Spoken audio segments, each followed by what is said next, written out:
So many relationships are there with you, but हाथ से फिसलते चले जाते हैं. मेरे साथ भी कुछ ऐसा ही हुआ. My own sons, they were there at home, physically with me, but emotionally completely detached. मेरी कोई बात नहीं सुनते थे. मैं बोलती थी, पर शब्द उन तक पहुंच ही नहीं पाते थे. हर बातचीत एक फ्रस्ट्रेशन में बदल जाती थी. और एक माँ के लिए इससे बड़ा दर्द शायद कुछ नहीं होता, है ना? रातों को मैं जागती थी, सोचती थी, गलती कहाँ हो गई है मुझसे? मैंने तो सिर्फ और सिर्फ प्यार ही किया अपने बच्चों को, फिर यह डिस्टेंस क्यों आ गया हमारे बीच?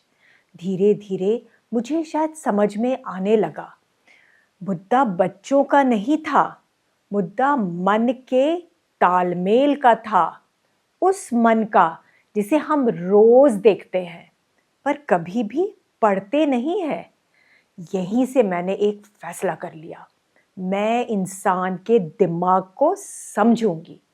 मैंने 55 इयर्स ऑफ एज में साइकोलॉजी में मास्टर्स किया, लेकिन जब मैंने लोगों के मन को पढ़ना शुरू किया तो एक सच्चाई ने मुझे हिला करके रख दिया था।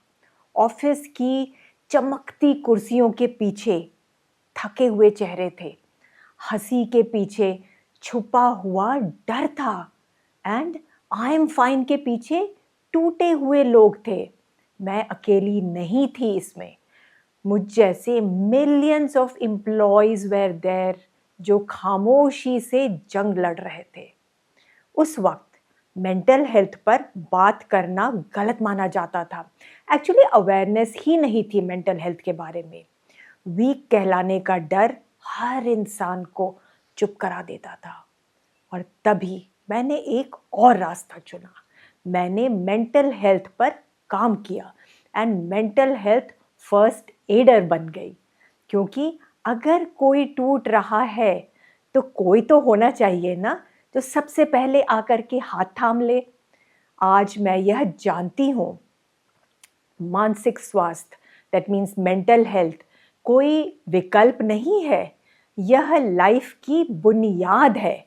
और अगर मेरी कहानी किसी एक दिल तक भी पहुंच जाए, किसी एक इंसान को भी आई एम नॉट ओके कहने की ताकत दे दे, तो मेरा दर्द, मेरी सारी पढ़ाई और मेरी लड़ाई, सब कुछ सक्सेसफुल है। क्योंकि चुप्पी तो मार देती है हमें, लेकिन किसी से अपने मन की बात कह देना दुख को हल्का कर देता है।